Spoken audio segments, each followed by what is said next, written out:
రమ్య ఈ ఊరులో పుట్టి పెరిగింది. ఆ ఊరు పేరు మాయావి. ప్రతిరోజూ రమ్య ఈ ఎరుపురాళ్ల నేలపై కూర్చుని ఒక బొగ్గు ముక్కతో బొమ్మలు గీసేది. అయితే ఒకరోజు మధ్యాహ్నం పెద్ద పెద్ద నలుపు మేఘాలతో వర్షం పడడం మొదలైంది. రమ్య తడిచిపోకుండా ఉండటానికి తన ఇంటి కింద ఉన్న స్టోర్ రూంలోకి పరిగెత్తింది. అక్కడే ఒక మూలలో బాగా మెరుస్తున్న ఒక చిన్న చెక్క డబ్బా కనిపించింది. ఆ డబ్బాలో మెరుస్తూ ఉన్న ఒక గోల్డెన్ పెన్సిల్ కనిపించింది. పెన్సిల్ క్రింద ఒక చిన్న నోటు పడి ఉంది. నోటులో ఇలా వ్రాసింది, ఈ పెన్సిల్తో రాసినవి అన్నీ ప్రత్యక్షమవుతాయి. రమ్య పెన్సిల్ని గట్టిగా పట్టుకుంది. అది ఆమె చేతిలో వెచ్చగా అనిపించింది. మరుసటి రోజు ఉదయం సూర్యుడు ఉదయించే ముందు రమ్య బయటకు వెళ్లి నేలపై కూర్చుంది.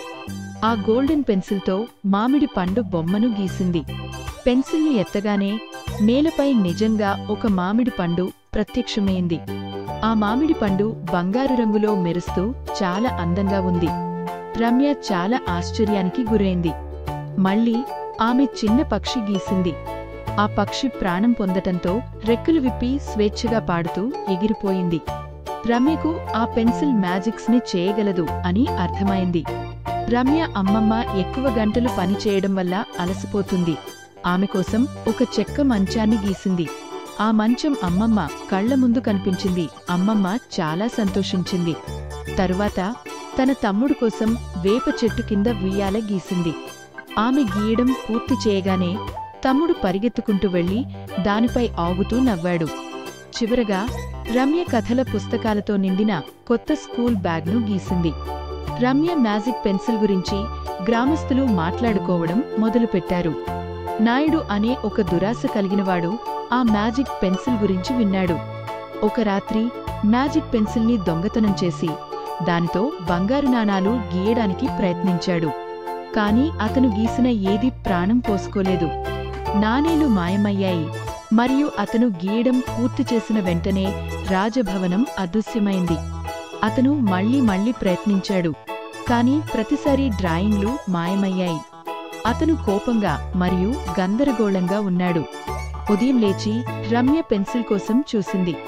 అది పోయింది అని తెలిసి చాలా బాధపడింది.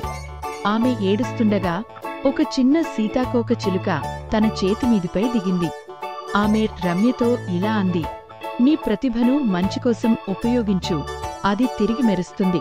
అది విన్న రమ్య చాలా సంతోషంగా ఆమె ఇంటికి దగ్గరలో ఉన్న కొండపై ఎక్కి ఒక మామూలు పెన్సిల్తో సూర్యుడిని గీసింది. అలా గీయగానే సూర్యుడు బంగారం రంగులో మెరిచాడు. గ్రామం మీద అప్పటివరకు మేఘాలతో నిండిన ఊరు వెచ్చని వెలుతురుతో ప్రకాశించింది. అది విన్న ఊరు ప్రజలు బయటకు చూడటానికి వచ్చారు. పక్షులు ఆనందంతో పాడటం ప్రారంభించాయి. ఇది అంత చూసి పిల్లలు ఆడుకుంటూ సంతోషించారు. ఆ రోజు నుండి రమ్య తన మ్యాజిక్ పెన్సిల్ను ఇతరులకు సహాయం చేయడానికి మాత్రమే ఉపయోగించేది. ఆమె విరిగిన బొమ్మలను సరిచేసింది. సంతోషకరమైన కథలను పంచుకునే కథల పుస్తకాలను గీసింది. వాటిని ఊరువాళ్లు అందరూ చదువుకునేవాళ్లు. గ్రామంలో ఎల్లప్పుడూ రాత్రిపూట వెలుతురు ఉండేలా చిన్న దీపాలను తయారు చేసింది.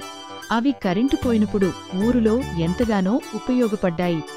రమ్య అంటే చుట్టుపక్క ఉన్న అన్ని గ్రామాలవాళ్లు మ్యాజికల్ రమ్య అని పిలిచేవాళ్లు.